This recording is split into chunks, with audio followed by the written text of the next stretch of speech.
ఒడిశాలోని నైని బొగ్గుగని టెండర్ల నోటిఫికేషన్ను వెనక్కి తీసుకోవాలని సింగరేణి యాజమాన్యం నిర్ణయించింది. వెబ్సైట్ నుంచి సంబంధిత డాక్యుమెంట్లను తొలగించారు. కోల్ లింకేజ్లో భాగంగా సింగరేణికి ఒడిశా రాష్ట్రం అంగుల్ జిల్లాలోని నైని బొగ్గుగని దక్కిన విషయం తెలిసిందే.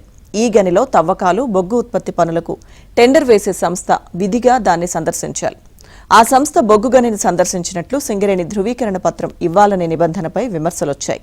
దీనిపై ఆదివారం బొగ్గు కోసం నీచ కథనం శీర్షికతో ఆంధ్రజ్యోతి ఏబిఎన్ ఎండి వేమూరి రాధాకృష్ణ రాసిన వ్యాసంపై ముఖ్యమంత్రి రేవంత్ రెడ్డి, ఉప ముఖ్యమంత్రి మల్లు భట్టి విక్రమార్క స్పందించారు.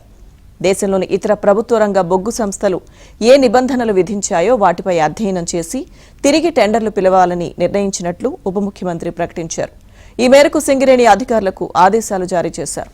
ఇక ఆ ఆదేశాలతోనే వెబ్సైట్ నుంచి టెండర్ డాక్యుమెంట్లను తొలగించినట్లు తెలిసింది.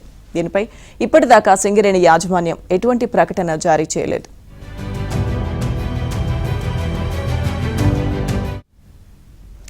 సాధారణంగా బొగ్గు బ్లాక్ సమగ్ర నిర్వహణ పనులను ఎవరికైనా అప్పగించాలంటే ఓవర్ బర్డెన్ తొలగింపు, భారీ గని నిర్వహణలో పూర్వానుభవంతో పాటు బొగ్గు తరలింపునకు అవసరమైన సాంకేతిక, ఆర్థిక సామర్థ్యాలు, అనుభవాన్ని ప్రామాణికంగా తీసుకునేవారు. కానీ నైని బొగ్గుగని విషయంలో మాత్రం విధిగా గనిని సందర్శించి పరిసరాలను గమనించాలని, అంతేకాకుండా సింగరేణి సంస్థ నుంచి సర్టిఫికేట్ పొందాలనే విచిత్రమైన నిబంధన పెట్టడమే వివాదాలకు కారణమైంది. దాంతో టెండర్ నోటిఫికేషన్ను వెనక్కు తీసుకోవాలని సింగరేణి నిర్ణయించింది.